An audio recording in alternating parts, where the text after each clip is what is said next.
여러분 안녕하세요. 오늘은 조금 특별한 이야기를 해볼까 합니다. 바로 건강하게 오래 사는 비결인데요. 많은 분들이 건강하면 무조건 운동을 떠올리시죠. 물론 운동도 중요합니다. 하지만 오늘 제가 말씀드리고 싶은 건 운동보다 더 근본적이고 어쩌면 더 중요할 수 있는 일상의 습관들입니다. 저는 지난 3년간 전국의 100세 이상 어르신들을 직접 만나 인터뷰하는 프로젝트를 진행했습니다. 건강 다큐멘터리 작가로 일하면서 정말 많은 장수 어르신들을 뵀는데요. 놀라운 건 이분들 중 젊었을 때 헬스장을 다니거나 마라톤을 뛴 분은 거의 없었다는 겁니다. 대부분은 그저 평범한 일상을 살았을 뿐이었죠. 그런데 한 가지 공통점이 있었습니다. 이분들은 모두 특정한 생활 습관들을 자연스럽게 실천하고 계셨어요.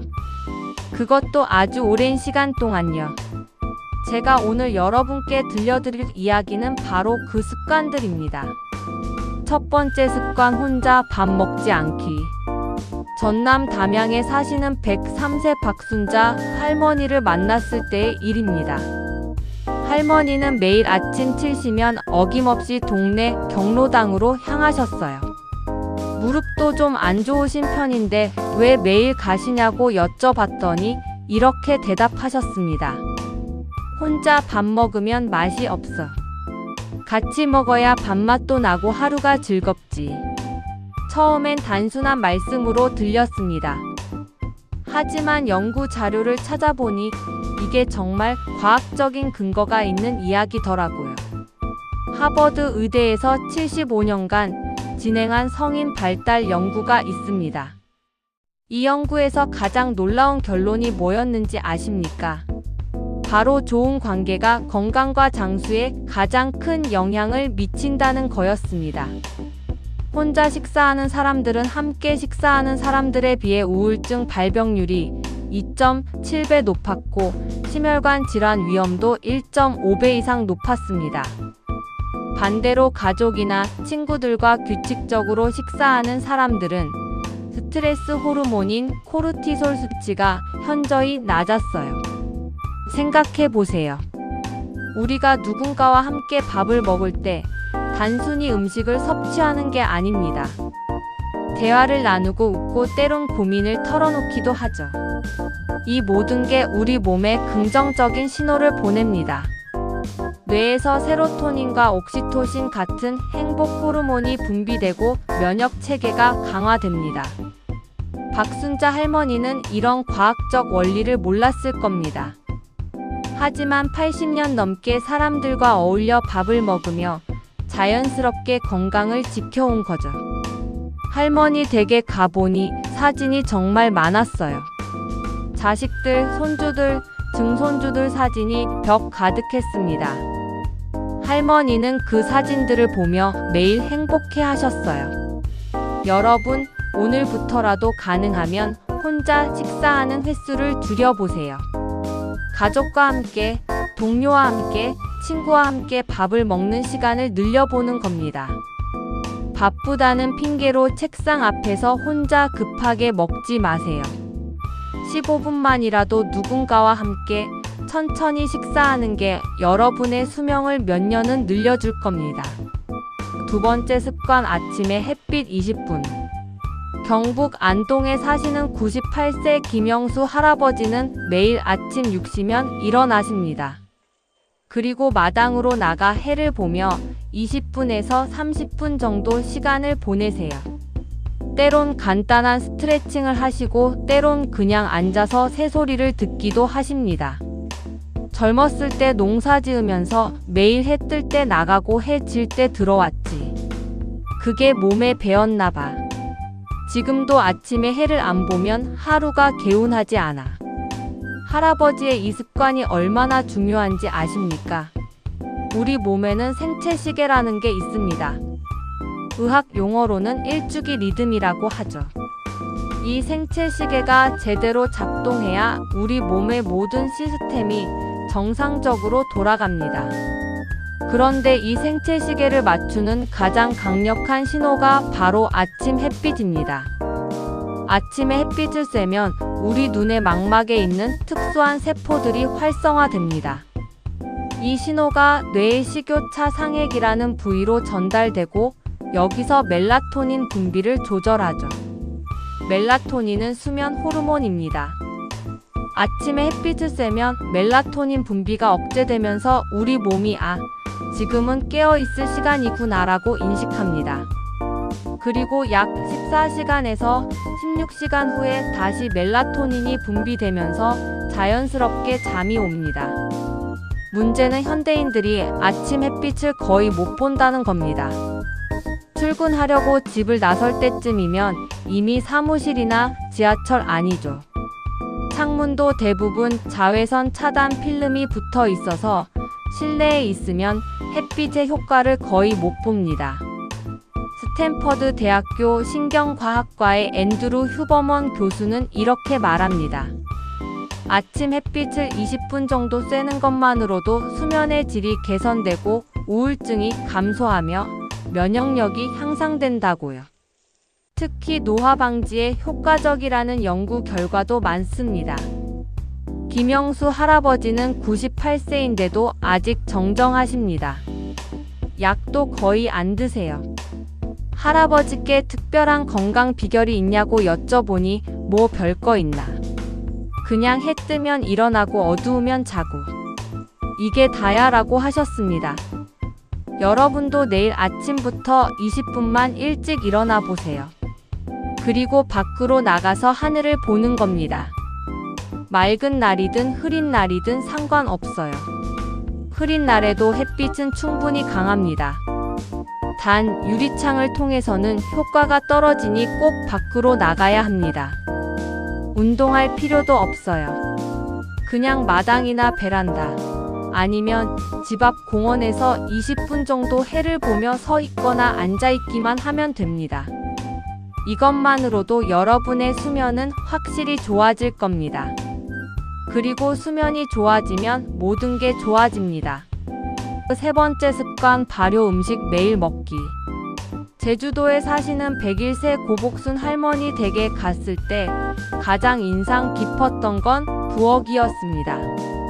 장독대가 20개도 넘게 있었어요. 된장, 간장, 고추장, 김치는 기본이고 젓갈류도 종류별로 다 있었습니다. 할머니는 평생 이런 발효 음식을 드셨다고 합니다. 아침에 된장찌개, 점심에 김치, 저녁에 젓갈. 매 끼니마다 발효 음식이 빠지지 않았어요. 우리 어릴 때는 냉장고가 없었잖아. 그러니 음식을 오래 두려면 발효시켜야 했지. 그게 지금 생각해보니 건강 비결이었던 것 같아. 발효 음식이 왜 좋은지 아십니까? 최근 몇 년간 의학계에서 가장 뜨거운 주제 중 하나가 바로 장내 미생물입니다. 우리 장에는 약 100조 개의 미생물이 살고 있어요. 이 미생물들이 우리 건강에 엄청난 영향을 미칩니다. 장내 미생물은 면역력의 70%를 담당합니다. 또한 세로토닌의 90%가 장에서 만들어져요. 세로토닌은 우울증과 직접 관련된 신경전달 물질이죠. 즉, 장이 건강해야 정신도 건강하다는 겁니다. 발효 음식에는 프로바이오틱스라고 불리는 유익균이 가득합니다. 김치, 된장, 청국장, 요구르트, 캐피어 같은 음식들이 대표적이죠. 이런 음식들을 규칙적으로 먹으면 장내 미생물의 다양성이 증가하고 유익균의 비율이 높아집니다. 네이처 메디신에 발표된 연구를 보면 100세 이상 장수 노인들의 공통점이 바로 장내 미생물의 다양성이 높다는 거였습니다. 특히 염증을 줄이는 특정 미생물들이 많았어요. 고복순 할머니는 101세인데도 변비가 없으시대요. 화장실도 매일 규칙적으로 가시고 소화도 아주 잘 되신다고 합니다. 할머니께서 특별히 유산균 제품을 드시는 건 아니에요. 그냥 평생 드셔온 된장찌개와 김치가 최고의 프로바이오틱스였던 거죠. 여러분, 비싼 유산균 제품을 살 필요 없습니다. 우리 전통 발효 음식이 최고의 건강식입니다. 하루에 한 끼라도 김치를 먹고 일주일에 두세 번은 된장찌개나 청국장을 먹어보세요. 요구르트도 좋고 나토도 좋습니다. 단 주의할 점이 있어요. 시판 김치 중에는 발효를 제대로 안 시키고 양념만 버무린 것도 많습니다. 가능하면 제대로 발효된 김치를 드세요. 그리고 된장이나 고추장도 화학 조미료가 들어간 것보다는 전통 방식으로 만든 제품이 좋습니다. 네 번째 습관, 배부르게 먹지 않기. 충북 제천에 사시는 99세 이순옥 할머니는 평생 한 가지 원칙을 지켜오셨습니다. 바로 배부르게 먹지 않기입니다.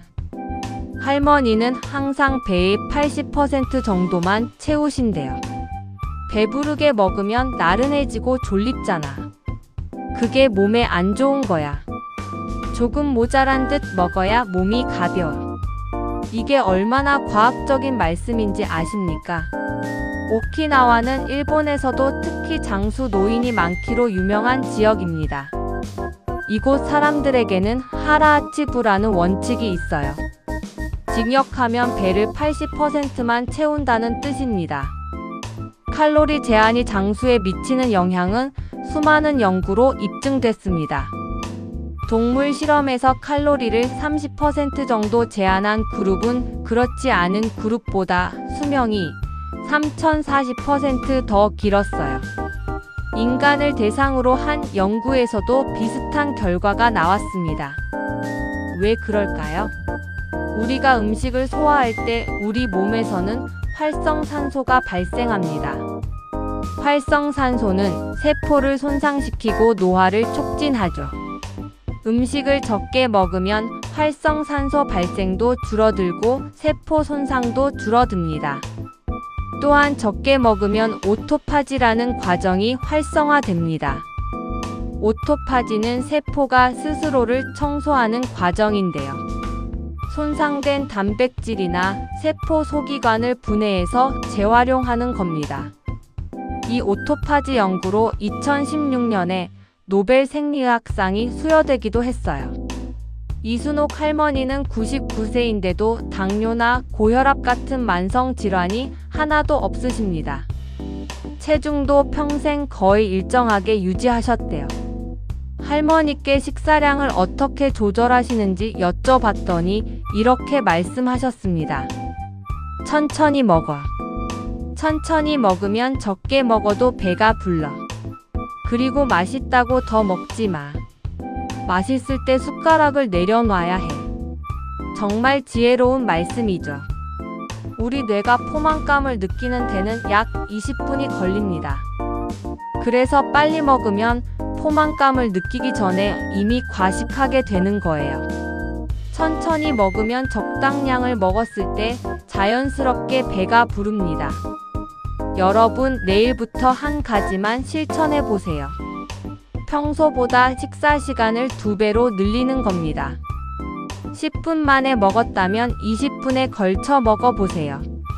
그리고 평소 먹던 양의 80%만 담아서 먹기 시작하는 겁니다. 처음엔 조금 부족하게 느껴질 수 있어요. 하지만 2주 정도 지나면 적응됩니다.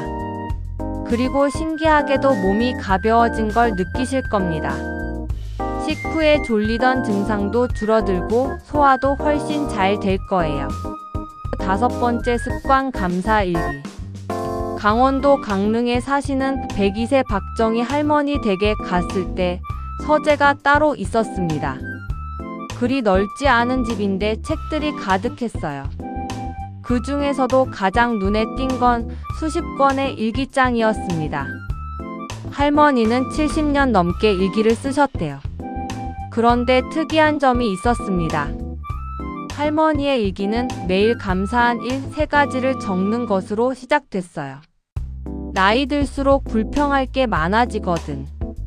이것도 아프고 저것도 안 되고.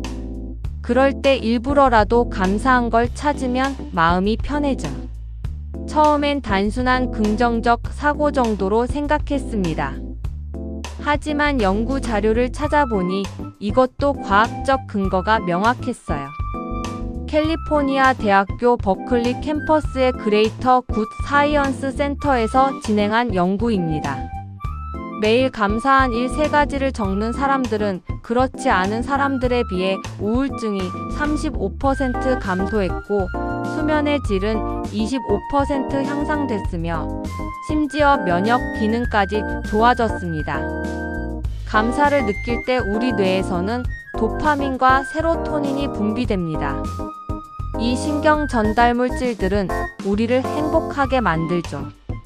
또한 전전두엽 피질이 활성화되면서 스트레스를 관리하는 능력이 향상됩니다.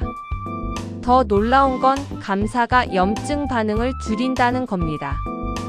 만성 염증은 거의 모든 질병의 원인이에요. 암, 심장병, 알츠하이머, 당뇨병 모두 만성 염증과 관련이 있습니다. 감사를 느끼면 염증 지표인 사이토카인 수치가 낮아진다는 연구 결과가 많습니다. 박정희 할머니는 102세인데도 기억력이 또렷하십니다. 30년 전 일도 생생히 기억하세요. 할머니의 일기장을 보여주셨는데 정말 감동적이었어요. 오늘 날씨가 맑아서 감사하다. 손주가 전화해줘서 감사하다. 아침에 밥을 맛있게 먹어서 감사하다. 이렇게 소박한 것들에 감사하며 살아오신 겁니다. 할머니는 평생 큰 병을 앓은 적이 없으시대요.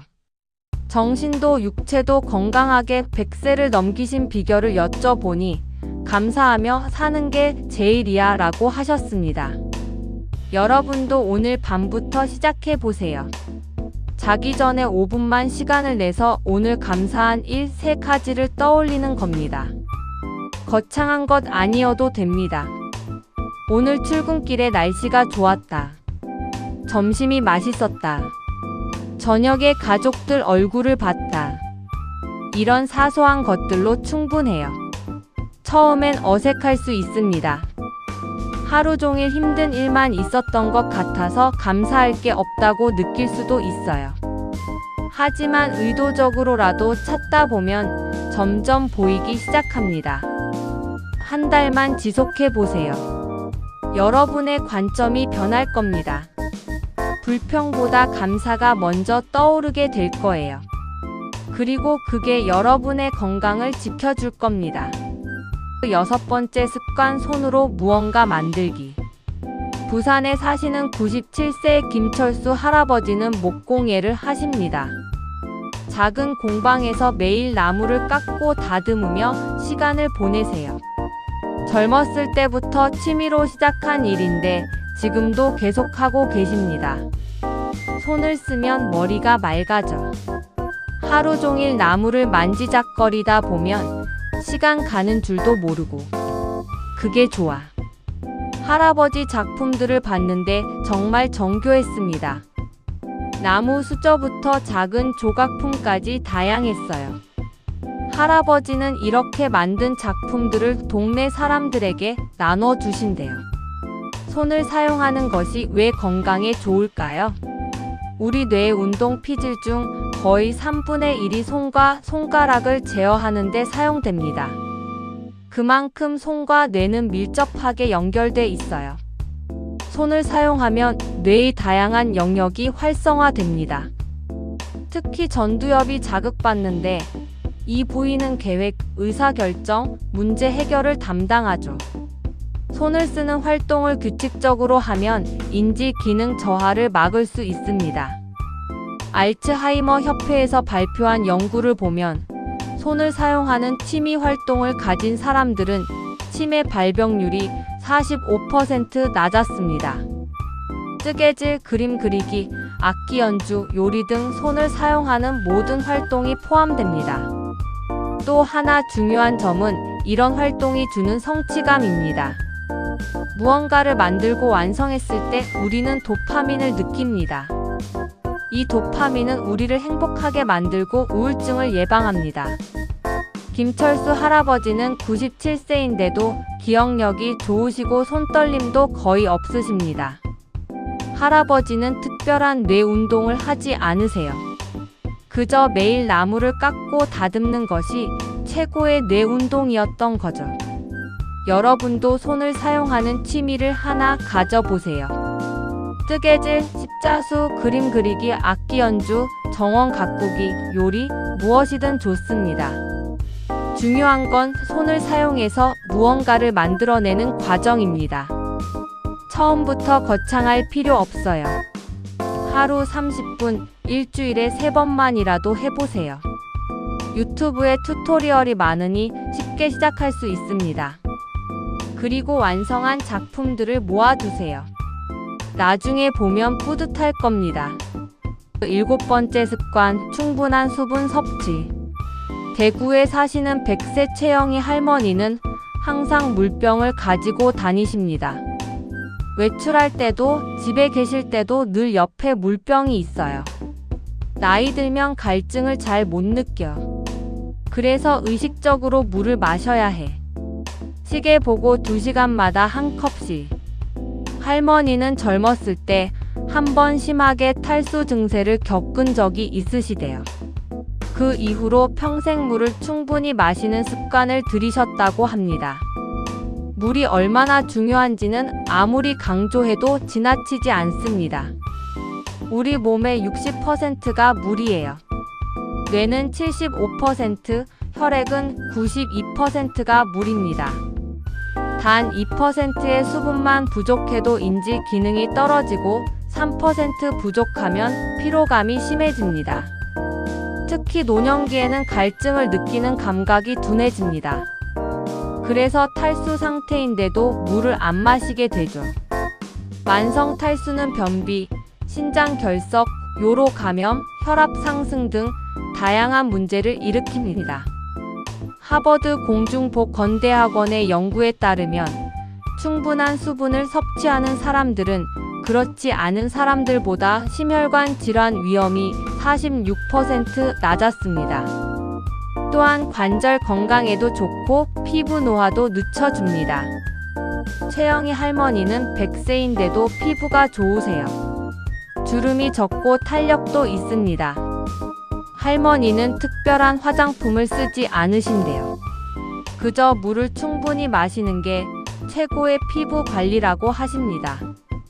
그런데 물을 얼마나 마셔야 할까요? 흔히 하루 2리터를 권장하지만 사람마다 필요량이 다릅니다. 체중 활동량, 날씨 등에 따라 달라지죠. 간단한 방법이 있습니다. 소변 색깔을 보세요. 소변이 연한 노란색이면 적당하게 마시고 있는 겁니다. 진한 노란색이나 갈색이면 물이 부족한 거예요. 거의 투명하면 너무 많이 마시는 겁니다. 할머니의 팁을 하나 알려드릴게요. 아침에 일어나자마자 물 한 컵을 마시는 겁니다. 잠자는 동안 우리 몸은 수분을 잃거든요. 아침에 물을 마시면 신진대사가 활성화되고 노폐물 배출도 잘 됩니다. 그리고 식사 30분 전에 물을 마시세요. 이렇게 하면 과식을 방지할 수 있어요. 식사 중이나 직후에 물을 많이 마시면 소화액이 희석돼서 소화가 잘 안 될 수 있습니다. 여러분, 지금 당장 물 한 잔 마시세요. 그리고 책상이나 거실에 물병을 준비해 두세요. 휴대폰에 알람을 맞춰서 2시간마다 물을 마시도록 리마인더를 만들어도 좋습니다. 8번째 습관, 규칙적인 수면 시간. 전주에 사시는 96세 정동철 할아버지는 평생 규칙적인 수면 습관을 유지하셨습니다. 밤 10시에 주무시고 아침 6시에 일어나세요. 주말도 명절도 마찬가지입니다. 몸에 시계가 있는 것 같아.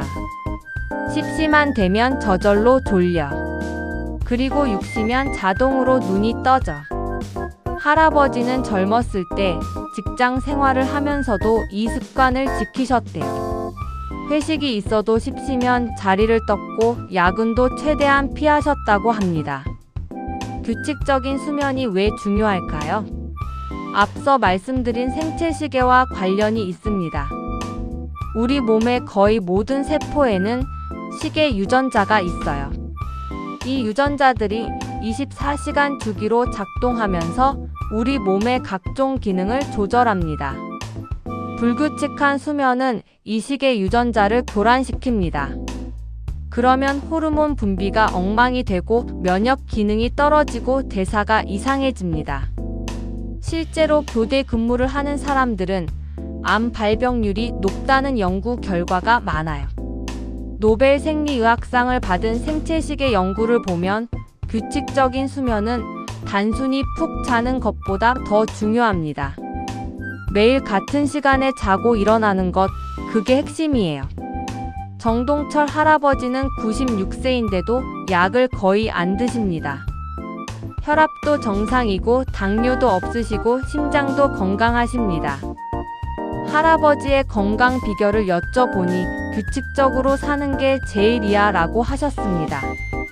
현대인들은 수면 시간이 너무 불규칙합니다. 평일에는 적게 자고 주말에 몰아서 자죠. 이걸 사회적 시차라고 합니다.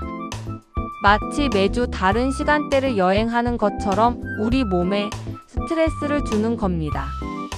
여러분, 내일부터 취침 시간과 기상 시간을 정해보세요. 그리고 주말에도 그 시간을 지키는 겁니다. 처음엔 어려울 수 있어요. 특히 주말에 늦잠 자는 게 좋으신 분들은 힘들 겁니다. 하지만 2주만 지나면 몸이 적응합니다.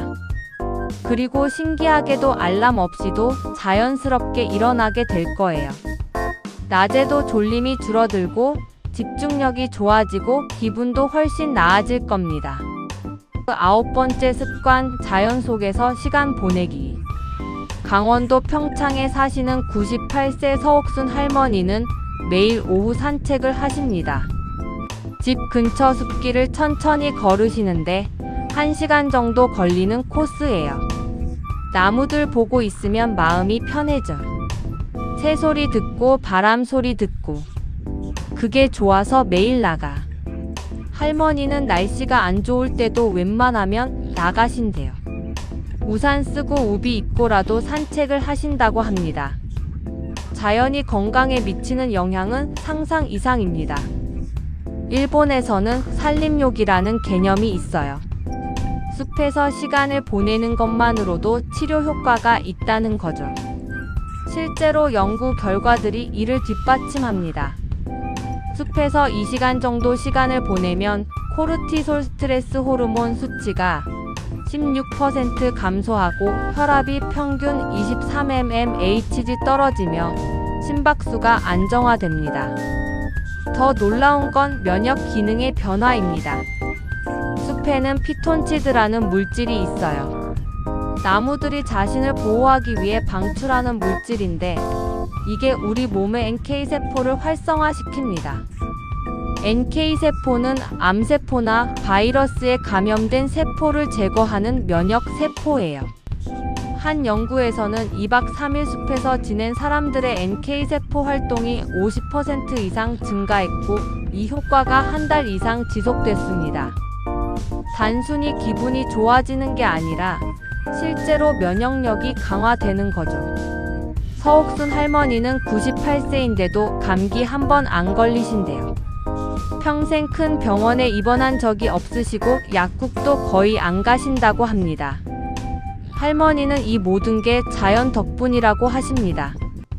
여러분이 숲에 갈 수 없다면 동네 공원도 괜찮아요. 나무가 있는 곳이면 어디든 좋습니다. 중요한 건 콘크리트와 아스팔트에서 벗어나는 겁니다. 하루 30분만이라도 자연 속에서 시간을 보내보세요. 출퇴근길을 조금 바꿔서 공원을 지나가도 좋고 점심시간에 회사 근처 녹지 공간을 산책해도 좋습니다. 주말에는 근교의 산이나 숲을 찾아가 보세요. 단 휴대폰은 주머니에 넣어두세요. 자연의 효과를 제대로 보려면 오감으로 느껴야 합니다. 나무를 보고 새소리를 듣고 흙 냄새를 맡고 바람을 느끼세요. 그게 여러분의 몸과 마음을 치유할 겁니다. 10번째 습관 목적이 있는 삶. 서울에 사시는 101세 김영란 할머니는 매주 월요일과 수요일에 동네 복지관에서 봉사활동을 하십니다. 거동이 불편한 어르신들께 도시락을 전달하는 일이에요. 나보다 더 힘든 사람들이 많아. 내가 도울 수 있으면 도와야지. 그게 내 일이야. 할머니는 80세부터 이 봉사를 시작하셨대요. 지금까지 21년째 계속하고 계십니다. 할머니보다 나이가 어린 분들을 돕는 거죠. 장수 연구에서 가장 일관되게 나오는 결과 중 하나가 바로 삶의 목적입니다. 일본 오키나와 사람들은 이를 이키가이라고 부르고 코스타리카에서는 플랜 데 비다라고 합니다. 모두 삶의 이유를 뜻하는 말이에요. 러시 대학교 의료센터에서 1200명을 7년간 추적 조사한 연구가 있습니다.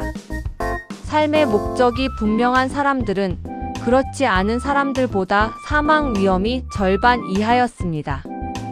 또한 알츠하이머 발병 위험도 2.4배 낮았어요. 왜 그럴까요? 삶의 목적이 있으면 아침에 일어날 이유가 생깁니다. 누군가 나를 필요로 하고 내가 해야 할 일이 있다는 게 우리를 살아있게 만듭니다. 이게 우울증을 예방하고 면역 기능을 강화하고 심혈관 건강을 개선합니다. 김영란 할머니는 101세인데도 정신이 또렷하시고 의욕이 넘치십니다. 할머니께 언제까지 봉사를 하실 거냐고 여쭤보니 몸이 움직이는 한 계속할 거야. 내가 필요한 사람들이 있으니까 라고 하셨습니다. 삶의 목적은 거창할 필요 없습니다. 봉사활동일 수도 있고 손주를 돌보는 일일 수도 있고 취미활동일 수도 있습니다. 중요한 건 나는 왜 아침에 일어나는가? 에 대한 답이 있는 겁니다. 여러분의 삶의 목적은 무엇인가요? 만약 명확하지 않다면 천천히 찾아가도 됩니다. 무엇을 할 때 시간 가는 줄 모르나요? 누구와 함께 있을 때 행복한가요? 어떤 일을 할 때 보람을 느끼나요? 이런 질문들에 답하다 보면 여러분의 이키가이를 찾을 수 있을 겁니다. 그리고 그걸 찾는 순간 여러분의 삶은 훨씬 풍요로워질 거예요. 나이가 들어도 계속 의미 있는 삶을 살 수 있습니다. 마치며 지난 3년간 장수 어르신들을 만나며 깨달은 게 있습니다. 건강하게 오래 사는 비결은 특별한 것에 있지 않았어요. 그저 평범한 일상 속 작은 습관들이었습니다. 함께 밥 먹기, 아침 햇빛 쐬기, 발효 음식 먹기, 적게 먹기, 감사하기, 손으로 만들기, 물 마시기, 규칙적으로 자기, 자연 속 산책하기, 삶의 목적 갖기. 이 10가지 습관에는 공통점이 있습니다. 모두 돈이 많이 들지 않고 특별한 장비가 필요 없으며 누구나 실천할 수 있다는 거예요. 그리고 무엇보다 운동처럼 힘들거나 고통스럽지 않습니다. 여러분이 이 모든 걸 한꺼번에 실천할 필요는 없어요. 하나씩 천천히 시작하면 됩니다. 오늘은 누군가와 함께 밥을 먹어보세요. 내일은 아침에 20분 일찍 일어나서 햇빛을 쐬어보세요. 모레는 감사 일기를 써보세요. 작은 변화가 쌓이면 큰 변화가 됩니다. 한 달 후 여러분은 몸이 가벼워진 걸 느낄 겁니다. 6개월 후에는 건강검진 수치가 좋아질 거예요. 1년 후에는 완전히 다른 사람이 되어 있을 겁니다. 실천 가이드. 자, 그럼 구체적으로 어떻게 시작하면 좋을지 단계별로 말씀드릴게요. 1주차 사회적 연결 시작하기. 첫 주에는 혼자 밥 먹는 횟수를 줄이는데 집중해 보세요. 아침은 가족과 함께, 점심은 동료와 함께, 저녁은 친구나 가족과 함께 먹어보는 겁니다. 만약 혼자 사신다면 어떻게 할까요? 동네 식당에 가서 단골이 되는 것도 좋은 방법입니다. 정을 나누다 보면 사장님, 다른 손님들과 자연스럽게 대화하게 됩니다. 아니면 경로당이나 복지관의 식사 프로그램을 이용해도 좋아요. 제가 만난 할머니, 할아버지들 중 많은 분들이 경로당에서 식사하셨어요. 집에서 혼자 먹는 것보다 훨씬 맛있고 즐겁다고 하시더라고요. 나이가 들수록 사회적 연결이 더 중요해집니다. 2주차 아침 루틴 만들기. 둘째 주부터는 아침 루틴을 추가합니다. 매일 같은 시간에 일어나서 밖으로 나가 햇빛을 쐬는 거예요. 20분이면 충분합니다. 이때 휴대폰은 집에 두고 나가세요. 아침 햇빛의 효과를 제대로 보려면 눈으로 하늘을 봐야 합니다. 물론 태양을 직접 쳐다보라는 게 아니에요. 그냥 밖에 나가서 하늘 방향을 보면 됩니다. 흐린 날에도 나가세요. 구름 낀 날에도 햇빛은 충분히 강합니다. 비 오는 날만 빼고는 매일 나가는 습관을 들이세요. 2주만 지나면 수면의 질이 확실히 좋아질 겁니다. 3주차 식습관 조정하기. 셋째 주에는 식습관에 변화를 줍니다. 매 끼니에 발효 음식을 포함시키는 거예요. 아침에 요구르트, 점심에 김치, 저녁에 된장찌개 이런 식으로요. 그리고 식사량을 조금 줄입니다. 평소 먹던 양의 80%만 담으세요. 대신 식사 시간은 2배로 늘립니다. 천천히 꼭꼭 씹어 먹는 겁니다. 처음 며칠은 조금 부족하게 느껴질 수 있어요. 하지만 일주일만 지나면 적응됩니다. 그리고 식후에 졸리던 증상이 사라진 걸 느끼실 거예요. 몸이 훨씬 가볍습니다.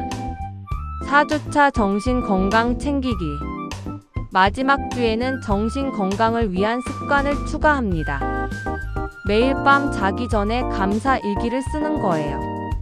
노트를 준비해서 오늘 감사한 일 3가지를 적습니다. 거창할 필요 없어요. 오늘 날씨가 좋았다. 맛있는 걸 먹었다. 웃을 일이 있었다. 이 정도면 충분합니다. 중요한 건 매일 하는 겁니다. 하루도 빠지지 않고요. 이렇게 4주를 보내면 여러분은 이미 4가지 습관을 실천하고 있는 겁니다. 그리고 이게 자연스러워지면 나머지 습관들도 하나씩 추가하면 됩니다. 실제 사례들. 제가 만난 분들 중에는 이런 습관들로 놀라운 변화를 경험한 분들이 많았습니다. 인천에 사는 67세 이정숙 씨는 3년 전만 해도 건강이 좋지 않았습니다. 당뇨병, 고혈압, 고지혈증으로 약을 여러 개 먹고 있었어요. 체중도 많이 나갔고 항상 피곤했습니다. 그런데 우연히 동네 산책 모임에 참여하면서 변화가 시작됐습니다. 매일 아침 6시에 모여서 함께 산책하는 모임이었어요. 처음에 힘들었지만 점점 재미있어졌습니다. 모임 사람들과 친해지면서 함께 식사도 하게 됐습니다. 그러면서 자연스럽게 식습관도 바뀌었어요. 혼자 먹을 때는 대충 먹었는데 함께 먹으니까 제대로 차려 먹게 됐다고 합니다. 3년이 지난 지금 이정숙 씨는 약을 절반으로 줄였습니다. 체중도 15kg 감량했고 혈당과 혈압도 정상 범위가 됐어요. 가장 큰 변화는 마음가짐이었다고 합니다. 예전엔 하루하루가 그냥 지나갔어요. 그런데 지금은 아침에 일어나면 오늘 누구를 만날지, 무슨 이야기를 나눌지 기대가 돼요. 삶이 즐거워졌어요. 부산에 사는 72세 박철민 씨는 은퇴 후 우울증으로 고생했습니다. 집에만 있으니 무기력하고 의욕이 없었어요. 아내와도 자주 다투게 됐습니다. 그러던 중 아들이 목공 취미 강좌를 신청해줬습니다. 처음엔 시큰둥했지만 막상 해보니 재미있었어요. 나무를 깎고 다듬으면서 시간 가는 줄 몰랐습니다. 6개월 후 박철민 씨는 완전히 다른 사람이 됐습니다. 우울증 약을 끊었고 매일 아침 일찍 일어나서 작업실로 갑니다. 만든 작품들을 지인들에게 선물하면서 관계도 좋아졌어요. 손으로 뭔가를 만들면서 제가 아직 쓸모 있는 사람이라는 걸 느꼈어요. 은퇴했다고 인생이 끝난 게 아니더라고요. 오히려 새로운 시작이었어요. 과학이 말하는 진실. 여러분, 건강하게 장수하는 것은 복잡한 일이 아닙니다. 비싼 건강 보조식품이나 최신 운동기구가 필요한 것도 아니에요. 필요한 건 단순하고 일관된 생활 습관입니다. 블루존이라고 들어보셨나요? 세계에서 100세 이상 장수 노인이 가장 많은 5지역을 말합니다.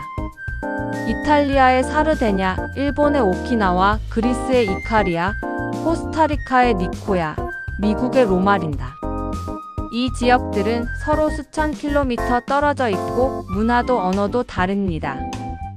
하지만 놀랍게도 사람들의 생활 습관이 비슷해요. 제가 오늘 말씀드린 습관들과 거의 일치합니다. 함께 식사하고 자연 속에서 시간을 보내고 발효 음식을 먹고 적당히 먹고 규칙적으로 생활하고 삶의 목적을 가지고 살아갑니다. 그게 전부예요. 뉴잉글랜드 의학저널에 발표된 대규모 연구가 있습니다. 12만 명을 30년간 추적 조사한 결과인데요. 5가지 건강 습관을 실천하는 사람들은 그렇지 않은 사람들보다 수명이 무려 12년에서 14년 더 길었습니다. 그 5가지가 뭐였을까요? 금연, 적정 체중 유지, 규칙적인 신체 활동, 건강한 식습관, 적당한 음주. 보시다시피 특별한 게 하나도 없습니다.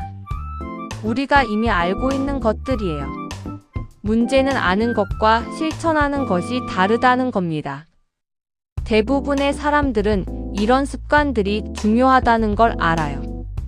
하지만 실제로 실천하는 사람은 많지 않습니다. 왜 그럴까요? 너무 단순해서 그런 것 같아요.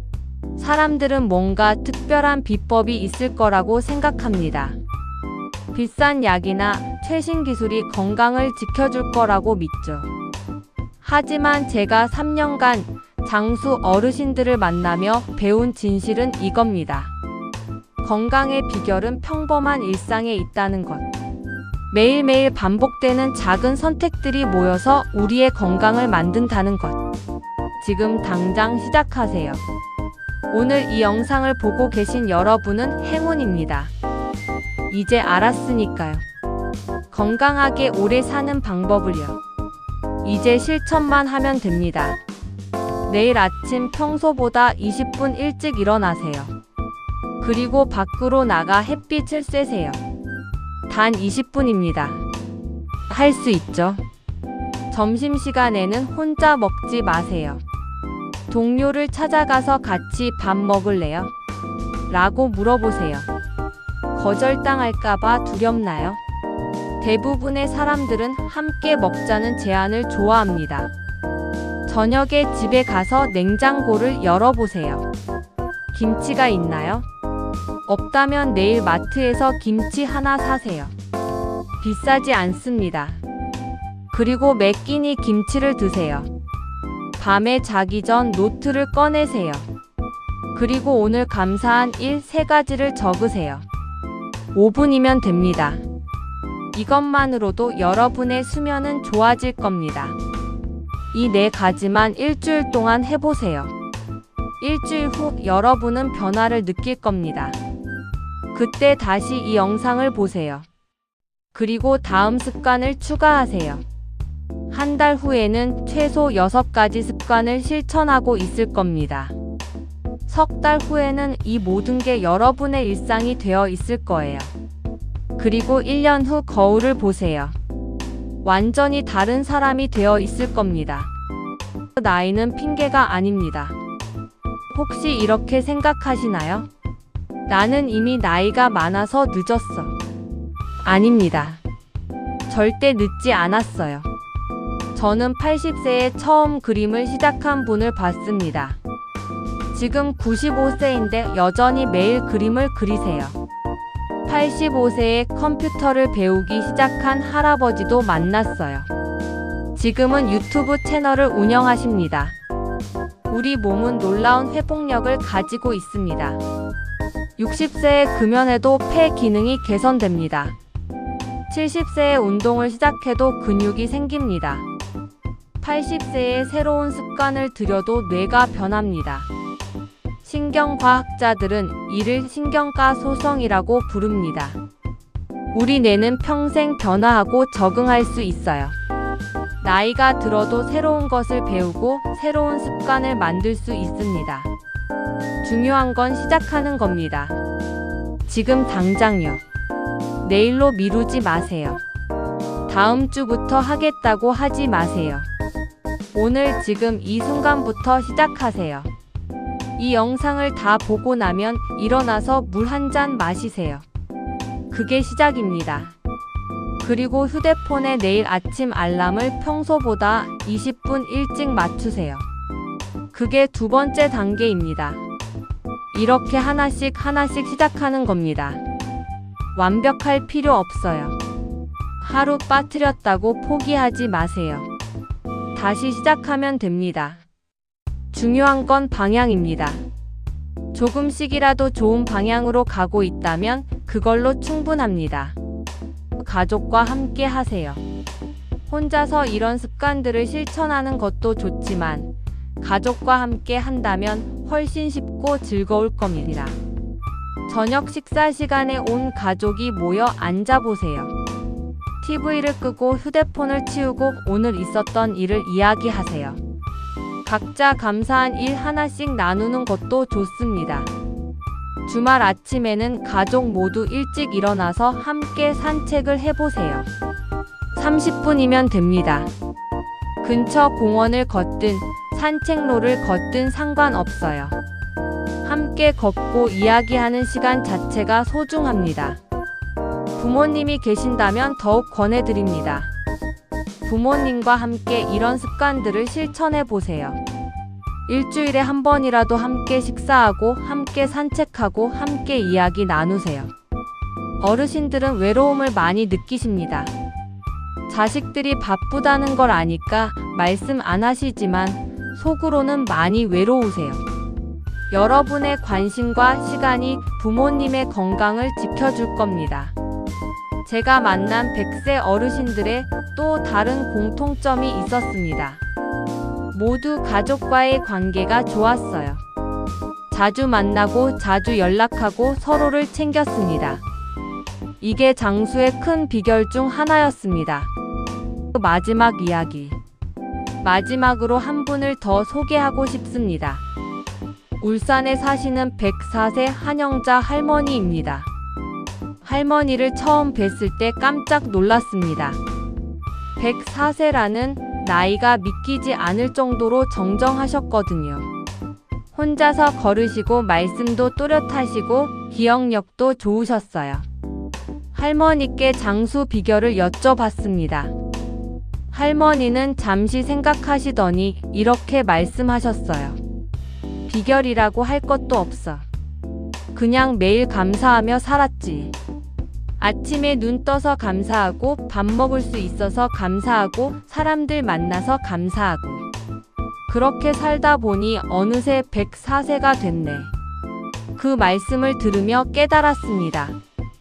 건강하게 장수하는 진짜 비결은 복잡한 건강정보나 최신 의학 기술이 아니라는 것을, 그보다는 삶을 대하는 태도, 매일의 작은 선택들, 그리고 감사하는 마음이라는 것을.